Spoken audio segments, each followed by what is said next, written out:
Good afternoon and welcome. We'll begin the webinar in just a moment. So we're going to allow for a minute or two for everyone to have an opportunity to log in, but I welcome you as you join. So I have us now at the 2 o'clock hour, according to my computer, and I want to welcome you for joining us. I'm going to allow for another minute or two for people to come on in. My name's Erica Peterson. I'm going to be your host for today's webinar. So just bear with us as everyone's connecting, and we'll get started at 2 after the hour. All right, wow. So I'm showing 93, 94. I'm glad everyone's joining us today. Thank you for sharing your time with us. I know how valuable everyone's time is today. And we hit 100. And up the ticker goes. Feel free to use the chat to say hello and where you're from, what district you're with or agency. And we'll be starting in just one more minute. Hey, Amir, Kalinga, all right. I see Amador. Welcome, everyone. Thank you for joining us today. San Juan, where's Benita? Katati Runner Park, excellent. Santa Rosa, Sonoma County, Newport Mesa. Would not mind being at the beach shortly this week. It's getting cold here. All right, well, thank you everyone, and continue to log in, tell us where you're from. I do want to be mindful of the time, so I'm going to get started. So good afternoon once again, and thank you again for joining us for this webinar, Insights in Data Tracking, Eliminating Barriers to Attendance and Participation. My name is Erica Peterson. I am the National Education Manager for School Innovations and Achievement. School Innovations and Achievement is the creator of Attention to Attendance, or A2A for short. And A2A is an attendance management software solution designed to help districts manage all attendance processes in the Kearney High School District. Randy Miller, Administrator of Opportunity Programs in the Panama Buena Vista School District, as well as Brenda Tapp, our A2A, or Attention to Attendance Operations Manager from School Innovations and Achievement.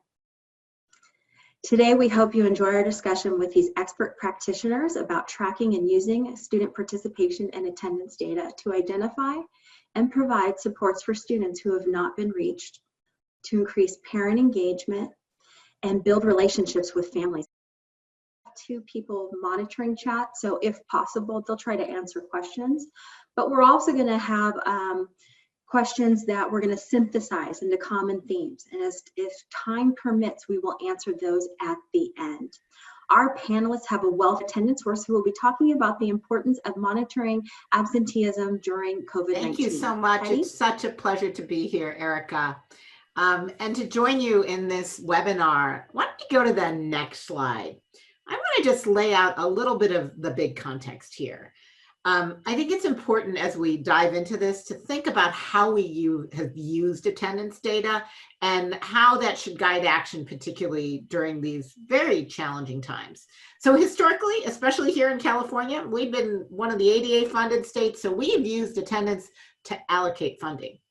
We've also used attendance to ensure compliance with compulsory ed, and we are one of the 36 states plus Washington, D.C., who adopted attendance as our chronic absence as an accountability metric.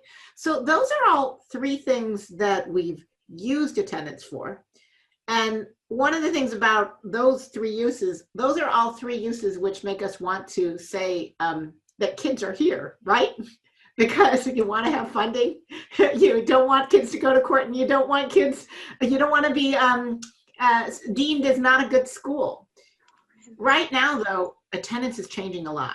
And I think it's really important for us to try to hold in abeyance what we can. We have held schools harmless from cuts this past year because we're funded based on pre-COVID. We're going to have to think about that for next year, too. We really want to take a positive problem-solving approach, not resorting too quickly to legal action, because there's so much trauma and challenging facing families. And a positive problem-solving approach is what we know will motivate attendance. And we want to really be careful about holding anyone accountable right now, when in fact we have a pretty varying level of definitions about what it means to show up to school. And we are a work in progress in creating consistency in those metrics. But we're going to focus a lot today, and this is so important because this is what's about making sure kids will have an opportunity to learn. We're going to focus on attendance and absenteeism for the purposes for early warning and for informing our program and policy decisions. Next slide. We need to care about absenteeism because it is a leading indicator and a cause of educational inequity. And the sad challenge, and I think people will see this in more stark detail as this webinar proceeds, is that COVID-19 has both laid bare and exacerbated educational inequities, and absenteeism data is revealing that. Next slide. The value, though, is when we look at absenteeism data and we look at it whether kids are in person or at a distance or in blended learning, is that it can help us understand when we need to invest in putting positive conditions of learning in place that are actually have gone missing. And that's kids feeling and families feeling physically, emotionally healthy and safe, a sense of belonging, connection, support, academic challenge and engagement, adult and student emotional competence. When those are in place, kids show up to school. When they are not, it is much harder to show up to school. And we know that relationships, and you can use data to figure out where you want to build your relationships most, are both key to unpacking which of those is missing and figuring out how to partner with kids and families to put these conditions in place. Next slide. This is really about taking a systemic approach to reducing chronic absence. And these are ingredients that many of you heard. It's about using your actionable data to support positive engagement, figure out where you have to invest strategic partnerships, seeing this as shared accountability for all of us, and then using that information to build capacity so we can take in this systemic approach. I will also say that one of the things that we are challenged by right now is actionable data.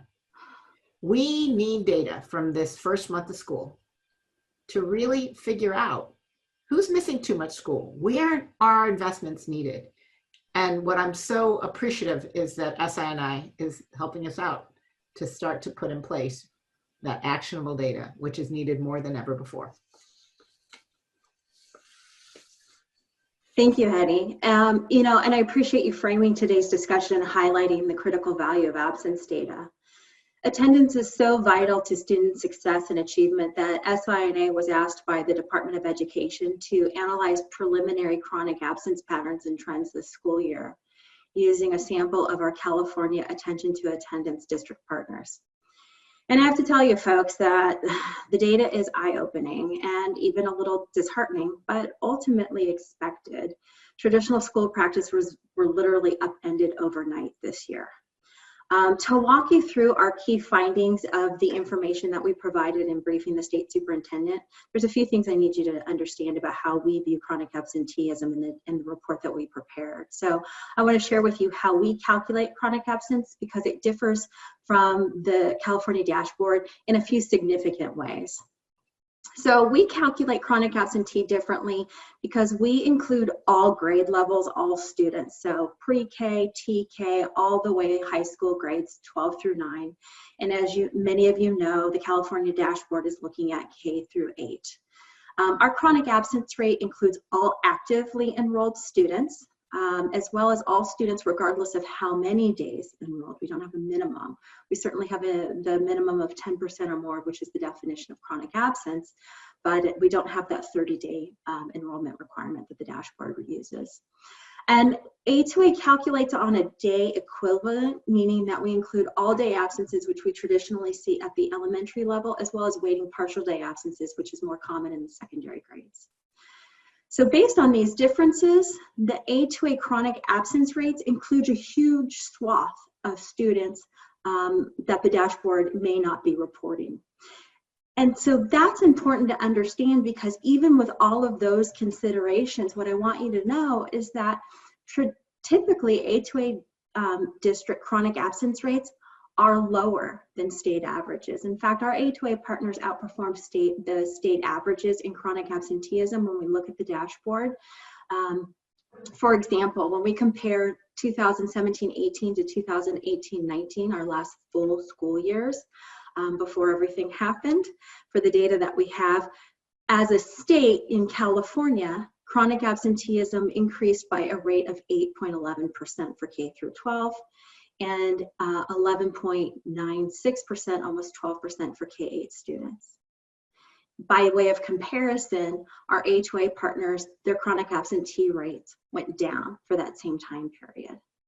And so I just want to share with you so that as you understand the data that we're reporting, some contextual information. So in the brief that we provided to the state superintendent, what districts were included, what's the data set, and then I'm going to share the key findings with you. So the data represented in the report was over 330,000 student records across 33 different districts and 18 counties across the state. So everywhere from the North State, Humboldt County, Sutter, Tulare, all the way down through Central Valley, down to San Bernardino, Riverside, etc. And then you can also see the ethnicity, the demographic breakdown of those students. So a really diverse data set. And as I present the data to you, I'm going to go from global to specific on the key findings that we found looking at chronic absenteeism, that snapshot from the start of school to mid-October of this year to the start of school to mid-October of last year. That's the comparison, the question that we were asked in terms of sharing what's happening from chronic absenteeism and distance learning. So if you look at the table, you'll see the type of districts. And of course, California we know is unique because in addition to our unified K-12 districts, we also have elementary school districts and high school districts that serve K-8 as well as 9 through 12 grades respectively. And you can see the number of districts by the district type in the table, the number of students in 2019 enrolled, as well as compared to 2020. And then the 2019 chronic absence rate for those districts and the 2020 chronic absence rate. And then the rate of increase for our district partners that we're reporting on. And currently what we see is that elementary school districts appear to have the largest increase in chronic absenteeism. We see an 89% increase. And we project that then using that historical difference in our rate compared to state averages to project that statewide then for non-HOA districts, the increase in elementary school districts may be as high as 220%. So huge difference that we're seeing. And if we disaggregate that data by grade level, it becomes even more revealing and frankly concerning. What grade level analysis reveals is that the greatest increase in absences occurs in kind of two buckets, if you will. The first is what we call the transition years or the tweens, right? So that transition from elementary to middle school and middle school to high school, so grades 6 through 9. But additionally, we also see that those early formative foundational years, grades 2 through 4, where things like reading skill acquisition is really laid down are also greatly impacted. And I have to say, a point that Hedy made that I'm going to share and steal is something that she reminded me of, is that traditionally those early grades, the elementary grades, our grades 2 through 4 usually have the lowest absentee rates, and now we're seeing some of the greatest increases in chronic absenteeism across the data set. If we take it another layer deeper and we look at it by ethnic subgroup, what it reveals is the differences in the impact of COVID-19 on students of color is disproportionate in terms of the impact that disruption in school has had. Specifically, Black and Brown students are being left behind, and Black students are seeing an increase in chronic absenteeism of 80% among Black and African American students. The other thing I want to point out, and you may have noticed it, but if you didn't in the preceding tables, I'll share with you also, is that if you look at the columns that says number of students 2019 versus the number of students 2020, you're going to see consistently in every table I've just shown you that the counts are down. And so while we weren't asked to report on it, we felt it was significant to share with the Department of Ed that public school enrollment and the impact that COVID-19 is having on it. So when we look at total enrollment, what we see is that total enrollment is down by almost 3.5%, when we compare the snapshot of October 2020 to October 2018. On a statewide level, then those are really large implications in terms of the number of kids who are now no longer possibly in public schools. And here's what we don't know. This is what the data doesn't tell us, is why. Why are these kids gone? Where? Where did they go? And I think what we all want to know is, will they come back? So this really speaks to the critical requirement for districts to analyze their attendance data effectively and to implement the strategies that Hedy and her panelists will share. So with that, I'm going to turn it back over to Hedy.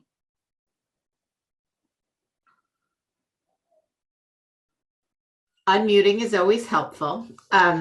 Thanks, Erica. I also just wanted to point one thing out before I start. Even in that slide before the overall enrollment, you could see that kindergarten had the largest decreases.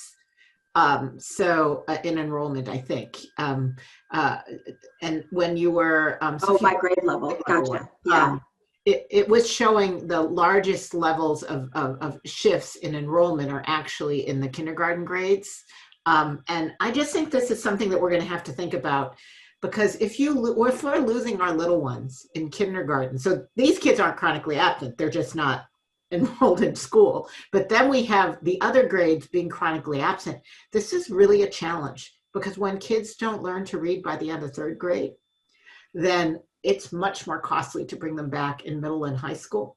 And I also would say, and we can go to my slides, that we really have to monitor, because the earlier we notice when kids are not there and build that relationship, the greater chance you have to bring them back before the consequences of so much lost learning time has really created it to be a much more expensive endeavor to make sure that they can make up for the learning opportunities they have not had a chance to experience. We are finding that we actually have to expand the measures that we're using to monitor what's happening with kids. So, a key question, do you have working contact information, or have you lost contact information? Do kids have connectivity or not? If those things aren't in place, then you're going to have a challenge with lost learning opportunities. But even if you have those in place, then you have to monitor whether they're continuing to participate, or are they starting to miss 10% or more. The other thing we can use is data like prior chronic absence. So if we're not quite sure who's at risk, use last year's prior chronic absence data. Maybe you don't get all of the kids, but you do know who are those kids who probably aren't fully connected, engaged in your school, and where you have to deepen your positive engagement. So the whole point is, when kids are missing, then you want to treat them with more love, more care, more engagement, because that's what's going to help you find them, connect to them, make sure they have the resources they need to show up. Next slide. This is all about taking a multi-tiered system of support. And we, like everyone else, have had to keep adapting all of our materials so they reflect a COVID-19 reality. So many people have seen our tiered support system. We added in a base called foundational supports, because that's one of the things that we've seen change. And if you go to the next slide, let me explain what that is. These are the building blocks of good schools that promote attendance. They're not necessarily about attendance, but when they're not in place, you have poor attendance. And when they are in place, it helps you have good attendance. And it's important to see these, because it's not a one-on-one case management approach. It's about whole school reform. Some of these building blocks are new, like access to tech equipment and connectivity. A year ago, I don't think I would have said that was an essential building block of school. COVID-19, that is now an essential building block. Other things like a schedule of classes and where and how they are held. Before, it could almost take for granted. As long as you told people when the day school began, you could feel like everything else. But now, especially if you have a parent with 3 kids and they're all online, how do they track? So a building block is making sure that information is easy and accessible. Having your positive relationships so some of this is just about how it matters more than other things are things that we have to think about. How do we put in place, but be able to offer it even when schools are at remote? So enrichment activities. it's always been true. Kids need enrichment to want to come to school. They can't just, it's just not drill and kill academics. It's just not going to do that. And so we have to think about, how do we create these foundational blocks? And if you have high levels of absenteeism, it could mean that you have to invest in putting back in place one of these building blocks of school. Next slide. And then you can also think about your universal prevention. Again, clear communication about schedules and expectations, taking attendance in a caring manner. So even if you're on a Zoom call, everyone feels like the teacher noticed they walked in. Might be even arguably more important when you're on a Zoom call, when you think you can slink away and no one will notice whether you're really participating or not. Having access to food, health, telehealth supports, other basic needs where you're not feeling ashamed about getting it, but that's just a part of what is the support you can get through your school. Then there's using the data to notice when you need to do more. Those virtual or physically distanced family meetings or mentoring, and you can even do that through a virtual process. Prioritizing expansion and expanded learning, which can be offered virtually. And then there's also being able to notice those kids who are maybe already involved in multiple systems, who have significant levels of chronic absence, who need more intensive intervention. One of the things I want to say, and we'll go to the next slide, is you then also need to use your data. I have one really serious concern that I'm going to share. I think our Senate Bill 98 has a lot of wonderful things. Taking daily attendance is a particularly good attribute, but one of the challenges is, in an effort to create tiered supports, it's said to people that you should start that with noticing when kids miss 60% or more of the school week. And what I would advise folks is just monitor chronic absence. If you monitor chronic absence, you will for sure notice the kids who are missing 60% in a school week. But if you just notice the kids who miss 60% in a school week, you're really noticing kids in tier 3. You're not noticing the kids who, let's say, miss a day every 2 weeks or a day every week, because they don't fall to that criteria. But if we want to avoid the growing numbers in Ds and Fs, which is I am hearing concerns about, if we want to make sure kids are staying engaged and we're engaging in prevention and we're reaching out as soon as we see kids starting to be at risk, then that's when we actually need to monitor 10%. And I know these are extremely challenging times. So a key is actually making sure that you can bring in other community supports. This is a whole community working together to make sure that every child has an opportunity to thrive and succeed. So keep going.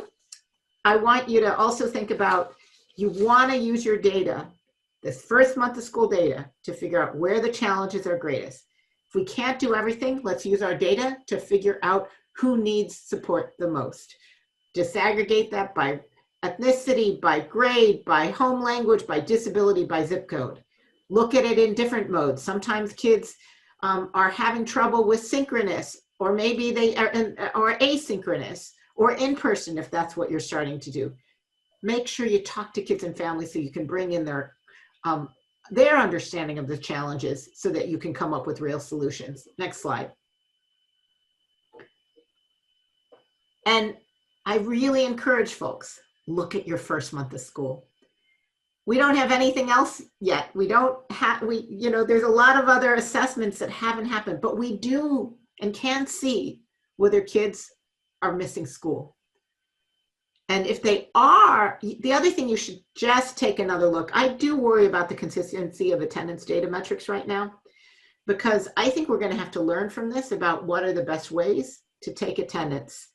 I think we're going to have to learn a lot from this year, but if you have a low bar measure of attendance, like it's just logging in and for 5 minutes, you might be underestimating the true size of the group who might need more support.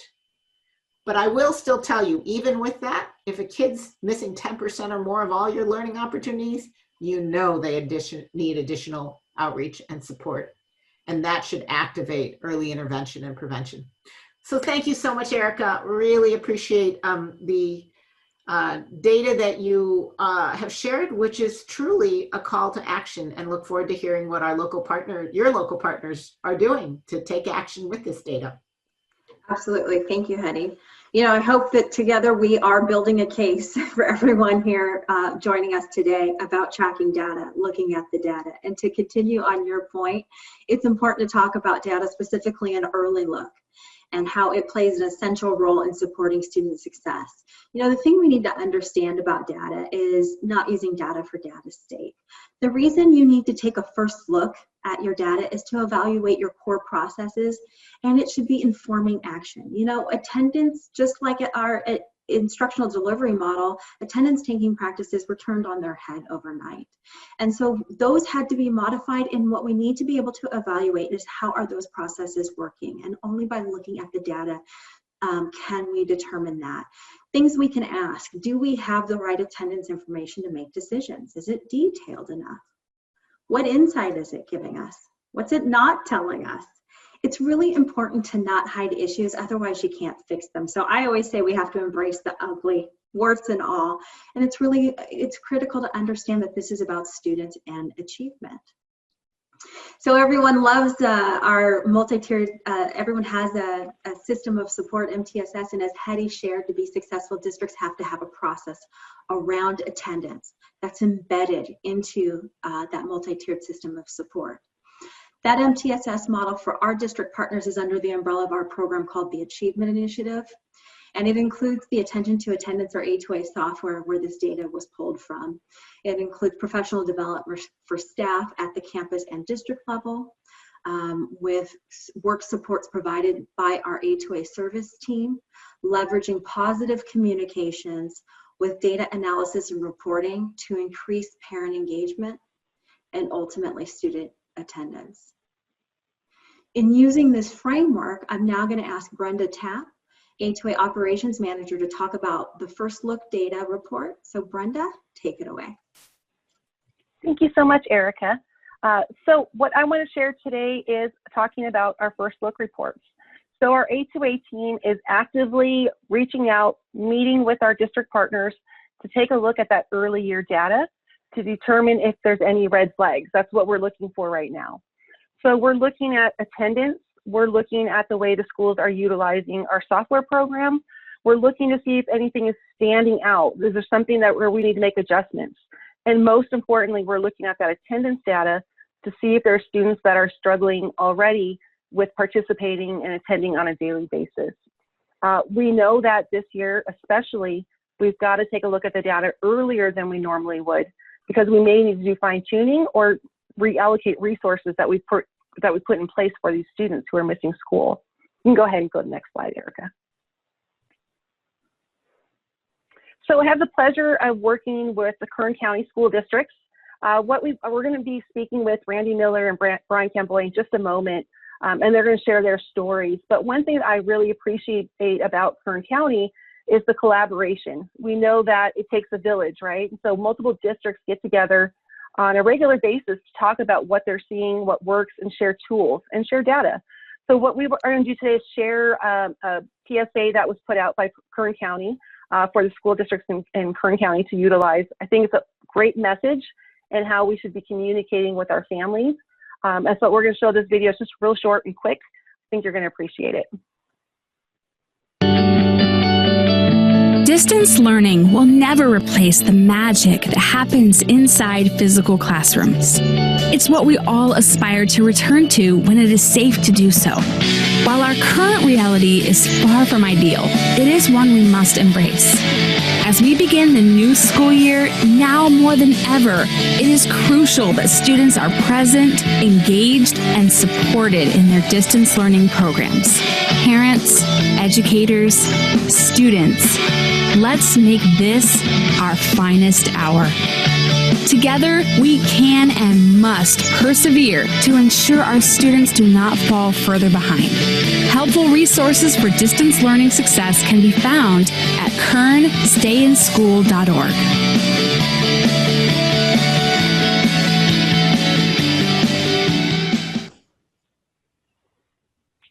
Thank you so much, Erica. I've watched that probably a dozen times and I still get goosebumps. That video is also available in Spanish. I think it's a very positive message that although this isn't ideal, that we have a plan in place to support your child.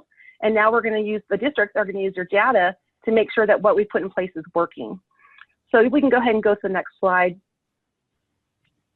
I am super excited that I have my good friend Randy Miller from Panama Buena Vista School District, which is an elementary school district. Here, he's going to share their story. We're going to take a look at some of their data today as well and talk about how the district used this data and what they're doing with it. But I'm going to let Randy introduce you. First of all, I'll introduce you to everybody. This is Randy Miller. He's going to talk a little bit about the district, demographics, and what their district's all about. Great. Thank you, Brenda. I appreciate that introduction. First off, the video you saw, they talked about the collaboration, and that is with the Kern County Superintendent of Schools office, partnering with all the districts here in Kern County to help and to support attendance and attendance initiatives throughout. But Panama Buena Vista is a school district kind of in the southwest part of Bakersfield. And we make up a district of 25 different schools. We have a 70% free and reduced lunch population. There are 8 Title I schools and a fairly significant number of foster and homeless students. And as because of COVID-19, we're seeing some of those numbers go up. And so you see that our population again is mostly Hispanic, and we'll go to the next slide and talk about some of that other data. One of the things that we did this year, a little different, we created some distance learning codes. Found out that in Synergy we could only use so many. A2A provided a lot more than what we were able to use, but we landed on some that we felt were the most important. For excused absences, we had a DLT for tech issues. There was one that was DLI for an illness, and specifically COVID, so that way we could involve our nurses and getting their assistance on it.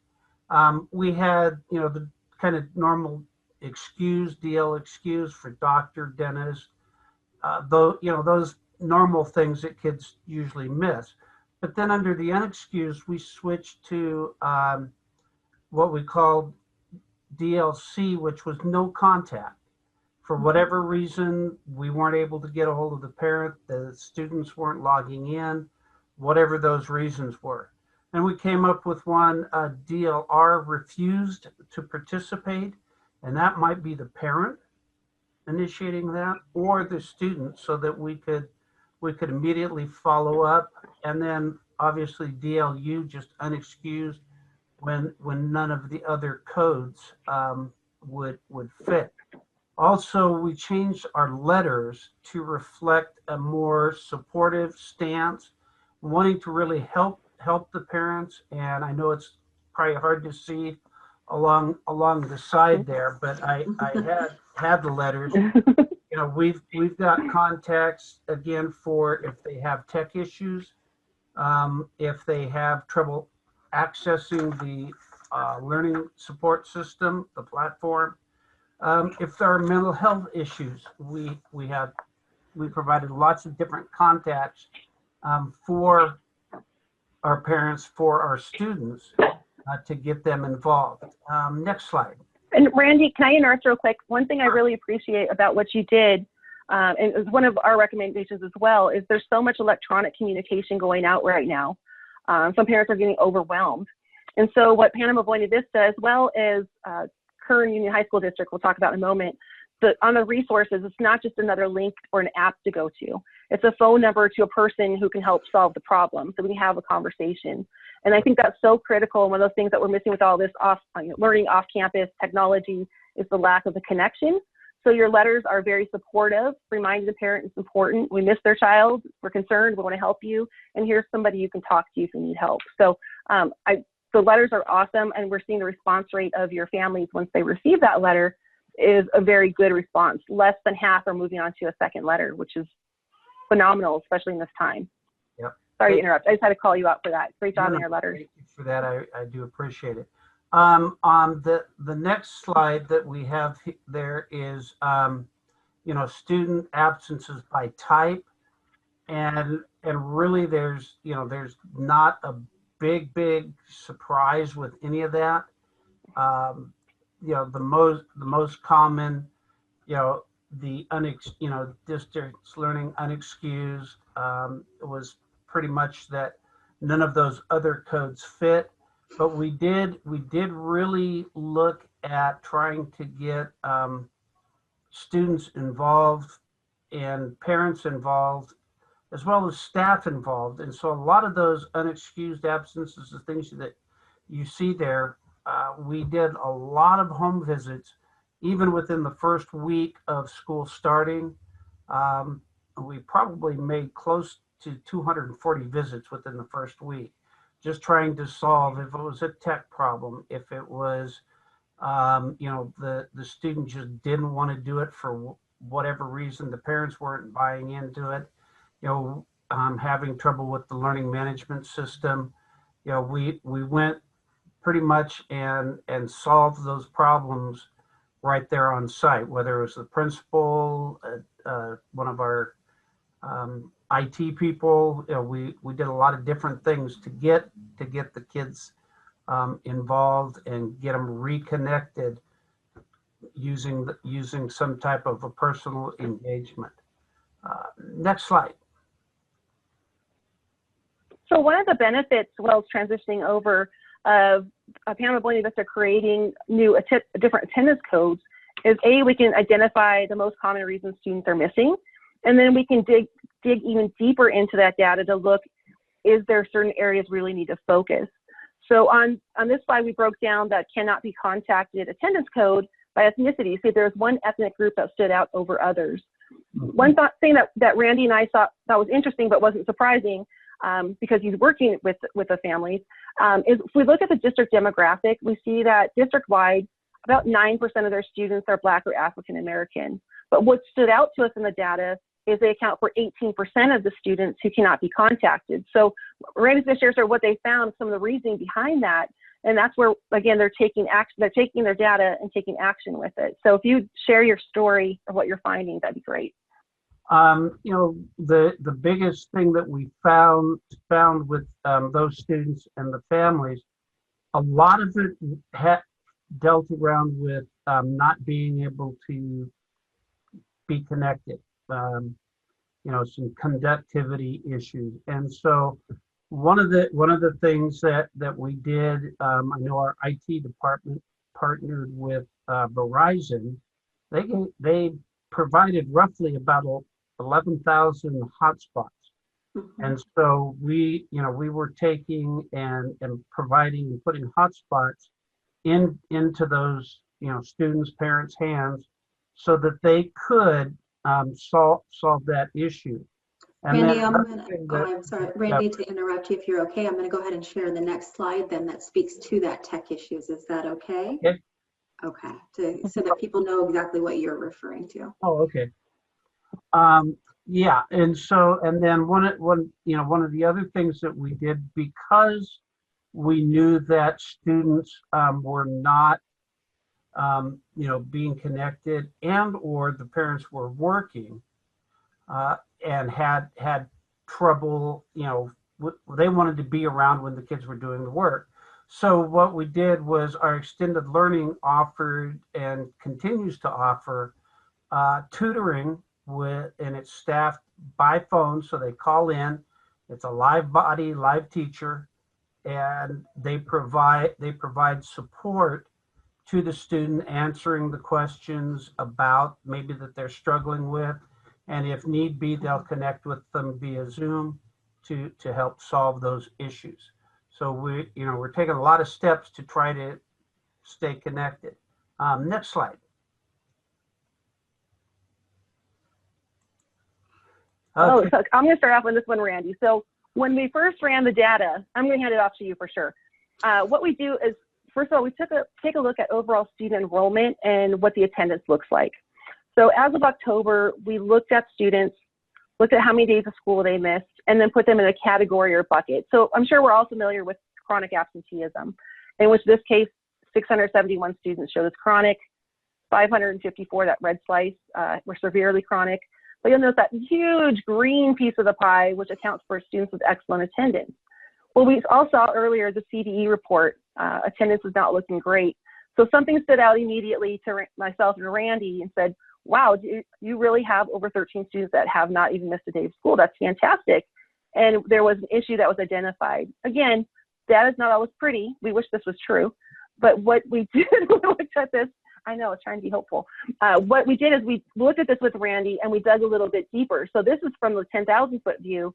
But when we go down to the next slide, we started looking by campus, and by grade, and by ethnicity to see if anything stood out.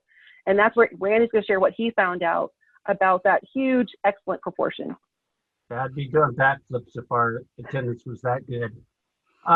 What we found really is, if you look at that top line, almost the top line and a half really are most of our Title I schools. Not a big surprise there, but what jumped out at me was one of our schools, especially here at the bottom, Lum, showing a 1.6, and their attendance typically has been probably up around 7 to 8%.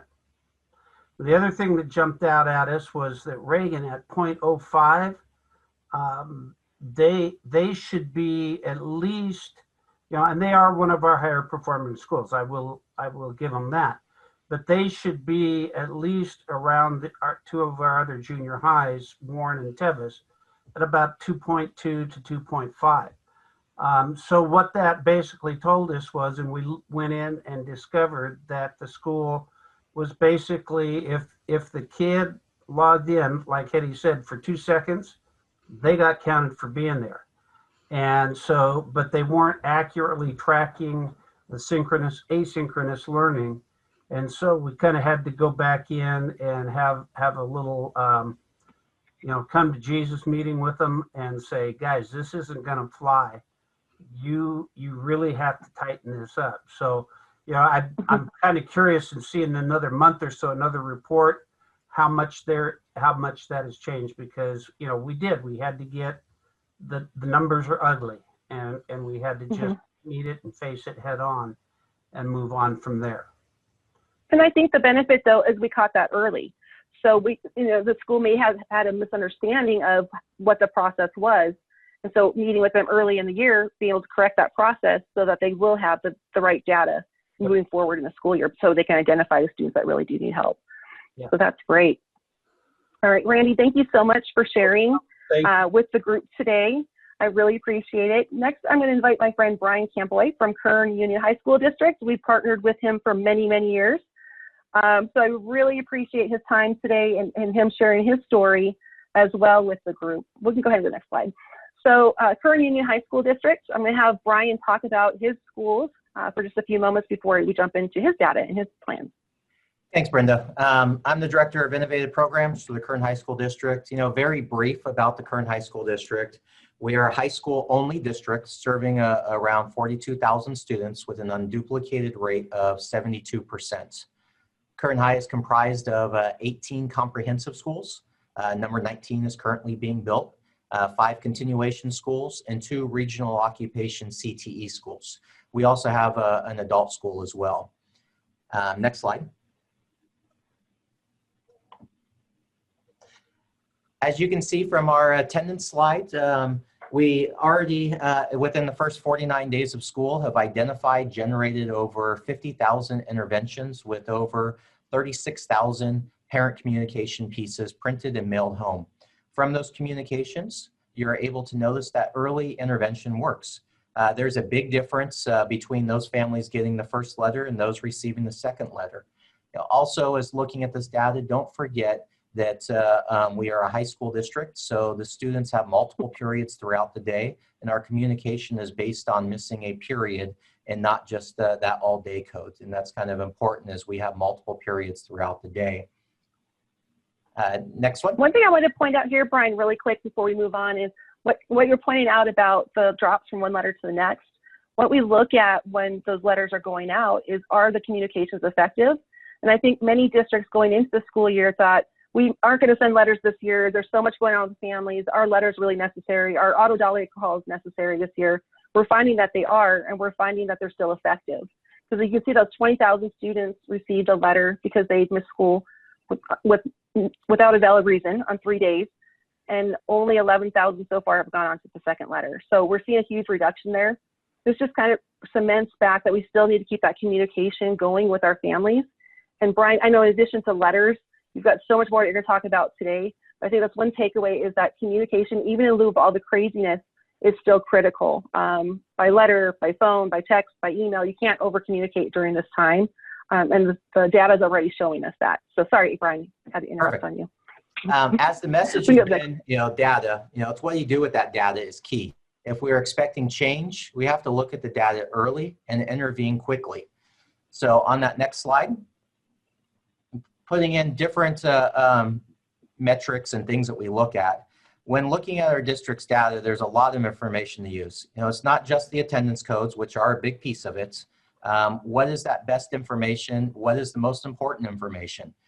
In addition to those attendance codes, our phone calls home, the letters home, our district pulls multiple data points. One of the important data points this year is the engagement record, as we're all tracking that engagement record. Teachers enter a daily engagement score into their gradebook that we're able to pull and examine. The data that we look at is a count of the previous week's engagement marks based on the information that was placed in the teacher's gradebook by the individual teacher.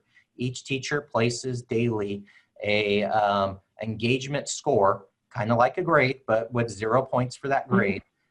And we mark it with a 0 to 3. So 0 being not engaged, a 1 score being synchronous only. They showed up to the Zoom meeting, didn't turn any homework in.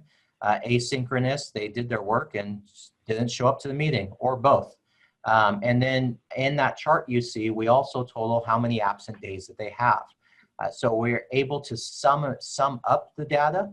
We're using a sum because, no, sorry, not sum, but able to see how many marks there were. Can't use a sum because not engaged is a 0. So if you keep adding zeros, you're not really seeing. So we want to look at how many times did that student get a not engaged. So this is by students, by period, and we send this data out. That's one of the markings we do. On the next slide. We also, in addition to the engagement record, we also track the last login information from Canvas, which is the LMS system we use, and Google. This information is sent out to the sites daily so they can see who is logged into either system. So we can go into those programs, pull out what their last access was, when was their last access, and when looking at the slide, it was set up in the beginning of the year, so we can say on day 1, how many students have not logged into Canvas or Google. Day 2, how many students have not logged into those. And as it goes through, getting those all down to 0. Again, another thing that we can look at for our data. And then the next one. And these are just brief data points. There's a lot of data that we look at. We can look at the grades, compare progress 1 grades, the quarter 1 grades to last year's, and to see what the difference is. But other great data points that we're able to pull is, again, last user access in Canvas, because Canvas being their LMS system allows us to pull certain data. We can pull, was the students with no submission from what date, are we looking at? So it can be a whole year thing. It could be, hey, I want to see who didn't turn stuff in last week. Same thing with 0 activity. We can pull it from a given date so we can see if those students have been engaged or have not been engaged. All these data points help us with early identification and intervention, answering the question of who is coming to school and who is not engaged. And most importantly, how do we target our intervention? When we examine the data, there has to be a plan for that intervention, and that plan needs a tiered approach. On the next slide.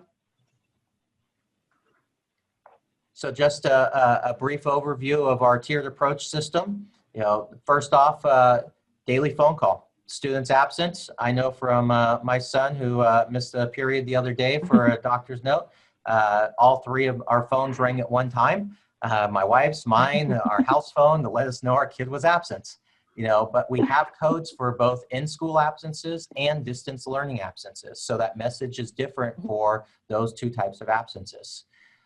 Contact through email, video conference, telephone, home visits. You know, we have lots of options this year. Every student should have a computer. Every student should have internet access. If they don't, they can contact the school. With our almost 42,000 students, we have already given out 32,000 Chromebooks, and we have 9,000 hotspots that are available when students need it. So we have different methods to contact that we haven't had in previous years.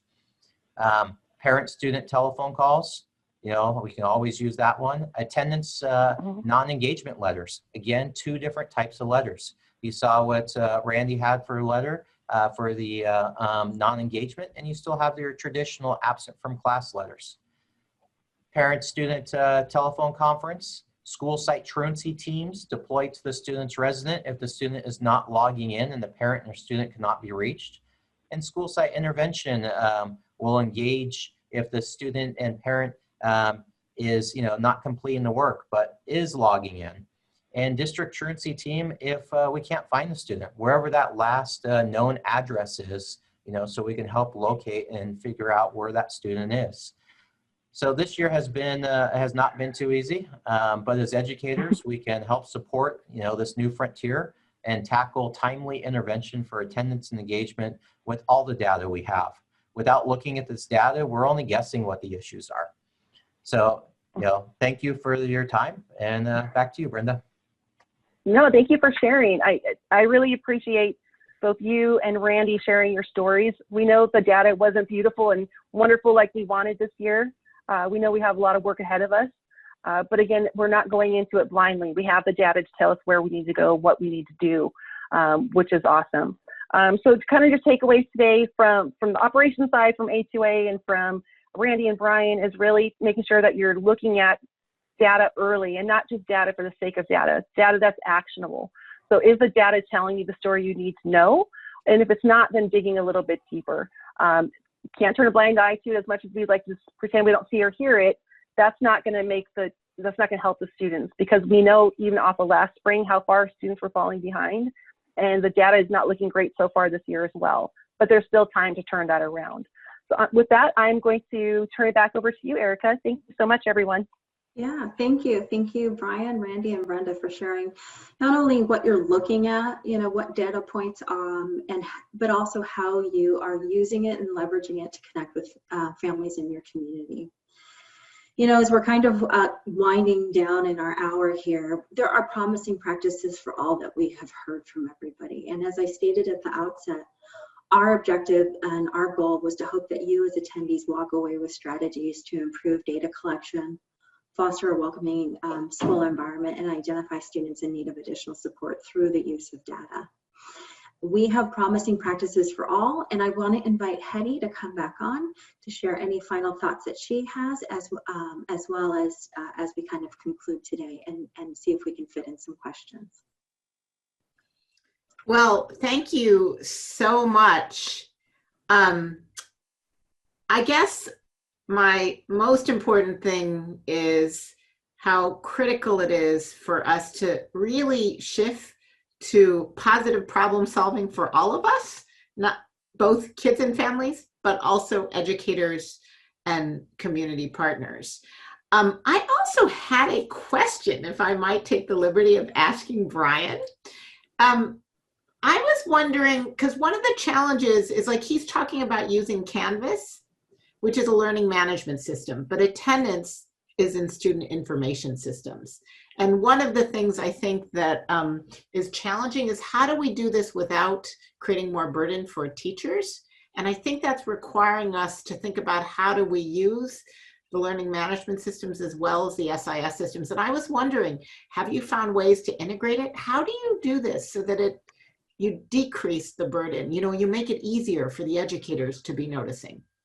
It is the difficult part because you're using an LMS system, which is new, especially putting a lot of pressure on teachers in 1 year of going from no LMS system or being Google to implementing district-wide a brand new tool.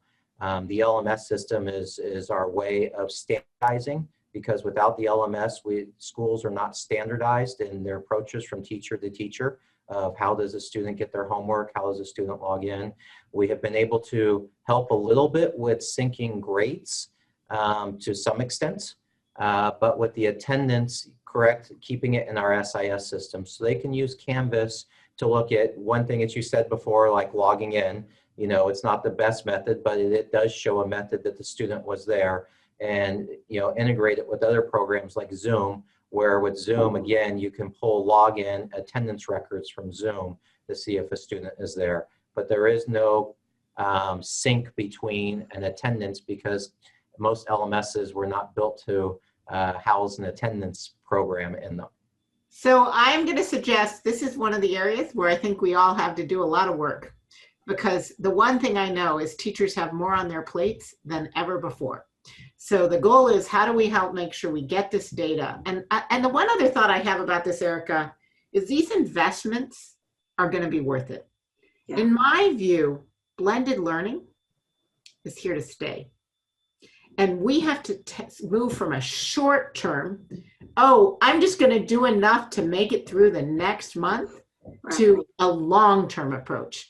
And if we think that we are possibly in some form of hybrid or blended learning, not just for this year, but also next year, and that if we really also thought that blended learning is going to be the kind of thing that, if we do it right, it should be a tool for reducing educational inequity. It should be a tool for making sure those kids, maybe because they live in a really rural area, or because they have to work while they're in school, or because their parents have health issues, which means they can't get to school regularly. So you can use blended learning to make sure they can keep learning even despite the challenges to getting to school. I believe that's a long-term use that could be a silver lining. But right now, the problem is we're not making a long-term investment. So the kids who do okay in our hybrid settings are the ones who are from the families where they can already make use of the technology. They already have all of this in place. And so the equity gaps are growing, not decreasing. In order for us to make sure that is not the case, we got to take a long-term approach and make sure we do not start next year the same way we started this year. And that's because we do whatever we can to learn, whether it's technological solutions, how to improve our data, how do we change our letters, how do we move our approach. And this has to be a learning year, so next year is not a repeat. I agree. Thank you, Hedy. I really appreciate it. I mean, I think that if people are saying, well, where do I begin? That's where data comes in. I know I sound like a broken record, but you just need to embrace the data and embrace the ugly. You have to take that first look. You have to start. This is about kids. I think you're right. I think blended learning, we have to be in this for the long haul. And we have to be okay with to not knowing all the answers, but by looking at the data, to start having it help shape and inform the course that we need to chart, and to see if our practices are working or not. So be sure to have a uniform and consistent process for tracking, taking attendance daily, and determining what students are being served. As we conclude, I know we don't have time for questions in the chat because we're at 3 o'clock, and I promise to respect our time.